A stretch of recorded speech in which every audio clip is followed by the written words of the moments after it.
Assalamualaikum warahmatullahi wabarakatuh. Salam sehat dan bahagia. Saya Marono SPD, calon guru penggerak angkatan 6 dari SMA Negeri 1 Sikep Kabupaten Jogja, Provinsi Kepulauan Riau. Bersama dengan fasilitator Nur Hasanuri MPD, pengajar praktek Prasdikin SPDSD, dengan admin LMS Anita dari DJT Provinsi Kepulauan Riau. Pada kesempatan ini saya sudah sampai di koneksi antar materi modul 2.3.A.8 materi coaching untuk supervisi akademik, di mana tujuan pembelajaran khusus yaitu menyimpulkan dan menjelaskan keterkaitan materi yang diperoleh dan membuat refleksi berdasarkan pemahaman yang dibangun selama modul 2. Pada koneksi antar materi, saya akan menjawab pertanyaan untuk mengkaitkan materi modul 2.3 dengan pembelajaran sebelumnya, yaitu bagaimana peran Anda sebagai seorang coach di sekolah dan keterkaitannya dengan materi sebelumnya. Paket modul 2 yaitu pembelajaran berdiferensiasi dan pembelajaran sosial emosional. Pertanyaannya kedua, bagaimana keterkaitan keterampilan coaching dengan pengembangan kompetensi sebagai pemimpin pembelajaran. Pertanyaan yang pertama, saya akan menjawab peran coach di sekolah.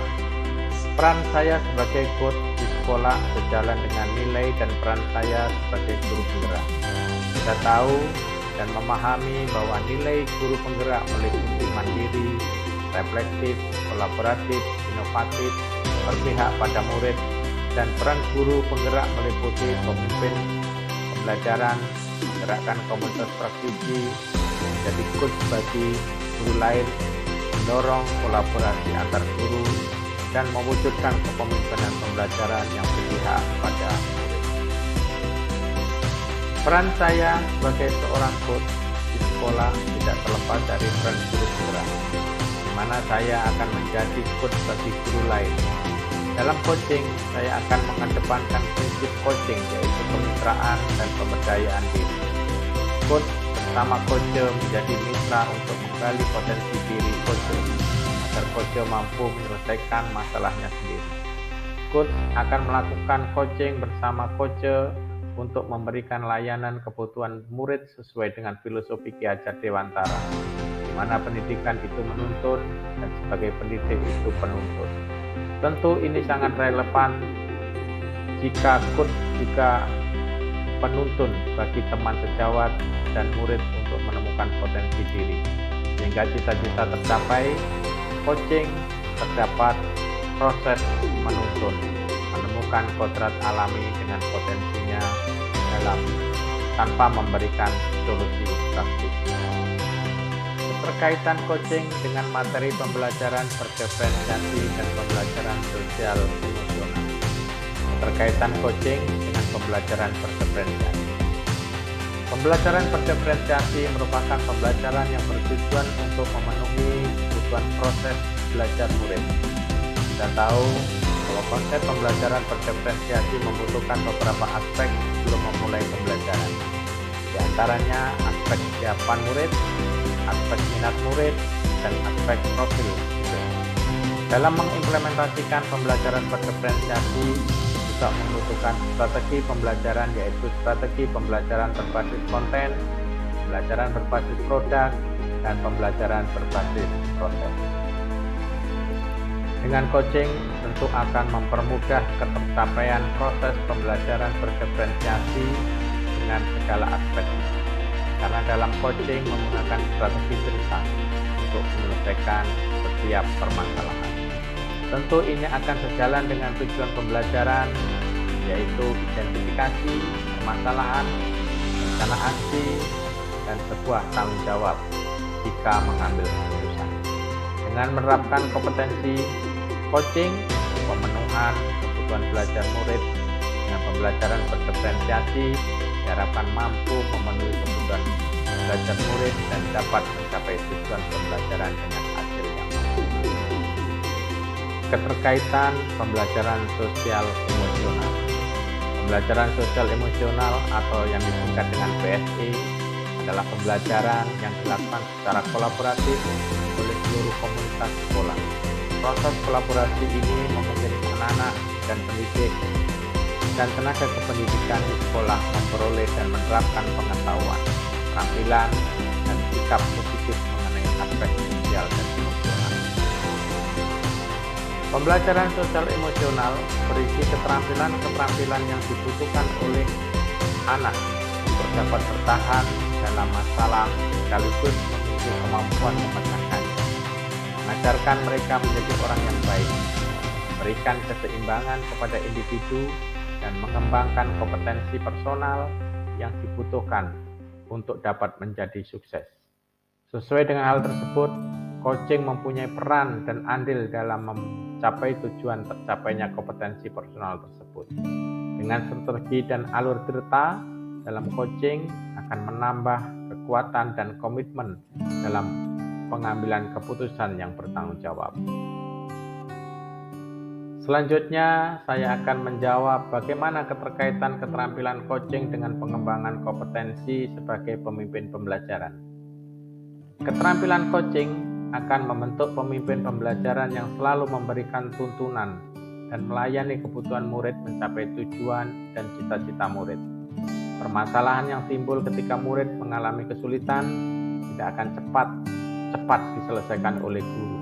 Namun guru akan mengajak murid untuk menyelesaikan dengan kolaboratif dengan alur cerita sebagai strategi coaching. Pemimpin pembelajaran sebagai coach akan melakukan coaching karena coaching mengajarkan dan membimbing murid untuk mampu memecahkan permasalahannya sendiri. Dengan begitu, anak-anak murid diharapkan menjadi insan yang tangguh dalam menjalani kehidupan. Selanjutnya, saya akan merefleksi pengalaman pembelajaran modul 2.3 materi coaching untuk supervisi akademik. Dalam refleksi ini, saya mendapatkan pembelajaran tentang konsep coaching secara umum. Coaching didefinisikan sebagai sebuah proses kolaborasi yang berfokus pada solusi, berorientasi pada hasil, dan sistematis, di mana coaching memfasilitasi peningkatan atas performa kerja, pengalaman hidup, pembelajaran diri, dan pertumbuhan pribadi dari coach. Ini sesuai dengan apa yang disampaikan oleh Grant pada tahun 1999. Sedangkan Whitmer tahun 2003 mendefinisikan coaching sebagai kunci pembuka potensi seseorang untuk memaksimalkan kinerjanya. Coaching menekankan bagaimana membantu seseorang untuk belajar daripada mengajarinya. Sejalan dengan pendapat para ahli tersebut, International Coach Federasi mendefinisikan coaching sebagai bentuk kemitraan bersama dengan klien untuk memaksimalkan potensi pribadi dan profesional yang dimilikinya melalui proses yang menstimulus dan mengeksplorasi pemikiran dan proses kreatif. Selain coaching, ada beberapa metode pengembangan diri yang lain seperti mentoring, konseling, fasilitasi, dan training. Selanjutnya, di dalam refleksi ini, saya juga mendapatkan pembelajaran bahwa coaching dalam konteks pendidikan. Ki Hajar Dewantara menekankan bahwa tujuan pendidikan itu yaitu menuntun tumbuhnya atau hidupnya kekuatan kodrat anak sehingga dapat memperbaiki lakunya. Oleh sebab itu, keterampilan coaching perlu dimiliki para pendidik untuk menuntun segala kekuatan kodrat potensi agar mencapai keselamatan dan kebahagiaan. Sebagai manusia maupun anggota masyarakat, proses coaching sebagai komunikasi pembelajaran antara guru dan murid. Murid diberikan ruang kebebasan untuk menemukan kekuatan dirinya dan peran dirinya. Pendidik sebagai pamong dalam memberi tuntunan dan memberdayakan potensi yang ada agar murid tidak kehilangan arah dan menemukan kekuatan dirinya tanpa membahayakan dirinya. Sistem among ing ngarsa sung tulodo ing madya mangun karsa tuturi handayani menjadi semangat yang menguatkan keterampilan komunikasi guru dan murid dengan menggunakan pendekatan coaching. Tutpuri Handayani menjadi kekuatan dalam pendekatan proses coaching dengan memberdayakan semua kekuatan diri pada murid. Sebagai seorang guru dengan semangat Tutpuri Handayani, maka perlulah kita menghayati dan memaknai cara berpikir atau paradigma berpikir Ki Hajat Dewantara sebelum melakukan pendampingan dengan pendekatan coaching sebagai salah satu pendekatan komunikasi dengan semangat Amo.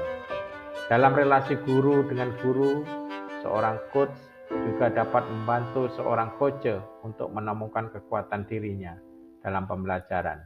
Pendekatan komunikasi dengan proses coaching merupakan sebuah dialog antara seorang coach dengan coach yang terjadi secara kemitraan yang memberdayakan.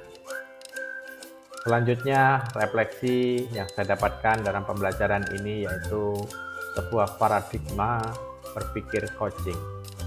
Untuk membantu rekan sejawat kita untuk mengembangkan kompetensi diri mereka dan menjadi otonom, kita perlu memiliki paradigma berpikir coaching terlebih dahulu, di mana paradigma tersebut adalah yang pertama fokus pada coach atau rekan yang akan kita kembangkan. Yang kedua, bersikap terbuka dan ingin tahu. Yang ketiga, memiliki kesadaran diri yang kuat. Yang keempat, mampu melihat peluang baru dan masa depan.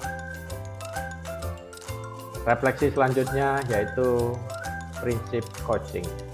International Coaching Federation mendefinisikan coaching sebagai kemitraan dengan klien dalam suatu proses yang kreatif dan menggugah pikiran untuk menginspirasi klien agar dapat memaksimalkan potensi pribadi dan profesional coach. Di mana prinsip coaching yang dikembangkan yaitu kemitraan, proses kreatif, dan memaksimalkan potensi. Dalam berinteraksi dengan rekan sejawat atau siapa saja, kita dapat menggunakan ketiga prinsip coaching tersebut dalam rangka memberdayakan orang yang sedang kita ajak berinteraksi. Kepala sekolah melakukan supervisi akademik dengan harapan untuk mengembangkan kompetensi mengajar guru yang bertujuan untuk meningkatkan kualitas proses belajar di kelas. Prinsip dan paradigma berpikir coaching ini sangat bisa digunakan dalam proses supervisi ini, agar semangat yang telah mewarnai proses supervisi adalah semangat yang memberdayakan, bukan mengevaluasi. Supervisi akademik memiliki tujuan untuk mengevaluasi kompetensi mengajar guru dan proses belajar di kelas. Tentu evaluasi yang diharapkan adalah evaluasi yang mampu memberdayakan guru. Costa dan Carston tahun 2016 menyampaikan bahwa kita bisa memberdayakan guru melalui coaching, kolaborasi, konsultasi, dan evaluasi yang interaksinya tergantung pada tujuan dan hasil yang diharapkan. Refleksi selanjutnya yaitu kompetensi coaching, meliputi kesadaran penuh, mendengarkan aktif, dan mengajukan pertanyaan berbobot. Kesadaran penuh yaitu kehadiran atau presence adalah kemampuan untuk bisa hadir utuh bagi coach atau di dalam coaching. Disebut sebagai coaching presence sehingga badan, pikiran, hati selaras saat sedang melakukan percakapan coaching. Kehadiran penuh ini adalah bagian dari kesadaran diri yang membantu munculnya paradigma berpikir dengan kompetensi lain saat kita melakukan percakapan coaching. Mendengarkan aktif, salah satu keterampilan utama dalam coaching adalah keterampilan mendengarkan dengan aktif atau sering kita sebut dengan menyimak. Seorang coach yang baik akan mendengarkan lebih banyak dan lebih sedikit berbicara. Dalam percakapan coaching, fokus dan pusat komunikasi adalah pada diri coach, yaitu mitra bicara. Dalam hal ini, seorang coach harus dapat mengesampingkan agenda pribadi atau apa yang ada di pikirannya, termasuk penilaian terhadap coach. Kompetensi coaching selanjutnya yaitu mengajukan pertanyaan berbobot. Pertanyaan yang diajukan seorang coach diharapkan menggugah orang untuk berpikir dan dapat menstimulus pemikiran coach, memunculkan hal-hal yang mungkin belum terpikirkan sebelumnya, mengungkapkan emosi atau nilai dalam diri dan dapat mendorong coach untuk membuat sebuah aksi bagi pengembangan diri dan kompetensi. Refleksi selanjutnya yaitu percakapan berbasis coaching dengan alur cerita. Di mana alur cerita dapat kita jelaskan atau mempunyai panjangan dari tujuan umum, identifikasi, rencana aksi, dan tanggung jawab. Dengan menjalankan alur cerita ini, harapannya seorang kepala sekolah dapat menjalankan percakapan berbasis coaching dengan lebih efektif dan bermakna. Koneksi selanjutnya yaitu perasaan saya saat mempelajari materi modul 2.3 coaching profesi akademik ini. Saya merasa sangat semangat dan antusias mempelajarinya karena saya dikenalkan dengan konsep-konsep perbaikan dan evaluasi yang saling memperdayakan antara sesama guru. Berkaitan dengan keterlibatan saya sebagai pendidik dalam proses pembelajaran saat ini, saya banyak belajar mempraktekkan konsep coaching sehingga murid-murid saya merasa terlayani kebutuhannya. Perbaikan terkait dengan keterlibatan dirinya dalam proses belajar tentu dilakukan seiring dengan perjalanan waktu proses pembelajaran. Konsep coaching harus selalu digunakan. Dengan kompetensi ini, coaching yang dikembangkan terus maka akan memperkuat karakter diri sehingga menjadi guru pembelajar yang merdeka dan berkarakter. Implementasi coaching dalam konteks calon guru penggerak. Sebagai seorang calon guru penggerak yang diharapkan mampu menjadi pendidik yang menuntun, tentu akan selalu berpikir dengan menggali identifikasi dengan pertanyaan-pertanyaan kritis di setiap materi yang disajikan. Selanjutnya dipelajari dan diselaraskan dengan pemikiran pribadi sehingga mampu menggali potensi diri yang bisa dijadikan solusi menyelesaikan tantangan sesuai dengan konteks masalah calon guru penggerak, baik itu di kelas maupun di sekolah. Selanjutnya bisa memunculkan alternatif solusi terhadap tantangan yang diidentifikasi secara mandiri. Pengalaman sebagai pendidik saat menjalani supervisi akademik oleh kepala sekolah atau guru tim PKB merasakan bahwa proses supervisi akademik ini bagian dari penghakiman dan mencari kesalahan sehingga menjadi paranoid terhadap adanya supervisi. Dengan adanya hal tersebut, penerapan ke depan untuk supervisi menggunakan kompetensi coaching ini akan menghasilkan guru pembelajar yang merdeka, sehingga setiap guru akan menghasilkan praktek baik di setiap mata pelajaran yang diambil. Demikian koneksi antar materi modul 2.3 tentang coaching untuk supervisi akademik. Terima kasih, salam sehat dan bahagia. Tergerak, bergerak, menggerakkan. Saya Marono SPD, calon guru penggerak angkatan 6 dari SMA Negeri 1 Singkep, Kabupaten Lingga, Provinsi Kepulauan Riau.